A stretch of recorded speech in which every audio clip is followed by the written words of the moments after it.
ఓ మిథిలాధీశ్వర, జనక మహారాజా, ఏ మానవుడైతే ఏ వయసు వాడైనను ఉచ్చ నీచ అంటే ఎక్కువ తక్కువ భేదం లేకుండా కార్తీక మాసంలో సూర్య భగవానుని తులారాశి యందు వేకువజామున లేచి కాలకృత్యాలు తీర్చుకొని స్నానం ఆచరించి దాన ధర్మాలను దేవతా పూజలను చేస్తే దానివల్ల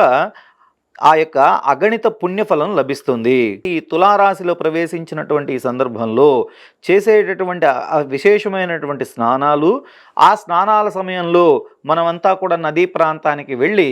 మొలలోతు అని అన్నారండి. అంటే మొలలోతు అంటే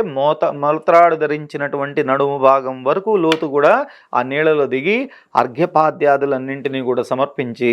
అందులో 3 పర్యాయాలు మునిగి స్నానం చేసి సూర్య భగవానుని ఆరాధన చేయటం అనేటటువంటిది ఏదైతే జరుగుతుందో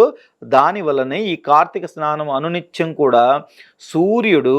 చక్కగా ఈ భూమి మీదకు అడుగు పెడుతూ ఉండంగా తెల్లవారుజామునే చక్కగా చేసినటువంటి ఈ స్నానం యొక్క ఫలితం అనేకమైనటువంటి గొప్ప ఫలితాలు ఇస్తుంది. ఆ సమయంలో భగవతారాధన చేసి విష్ణు సహస్రనామ పారాయణ కానీ శివలింగ అర్చన కానీ చక్కగా చేయాలండి. అలా చేసి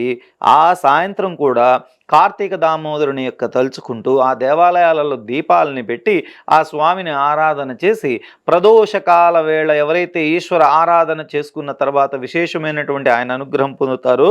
అలాంటి వారందరికీ కూడా శుభకరమైనటువంటి విశేషమైనటువంటి ఫలితాలు వస్తాయి అని చెప్పి మనందరికీ కూడా ఈ యొక్క కార్తీక మాసం యొక్క విశేషాలను గురించి చెప్తూ,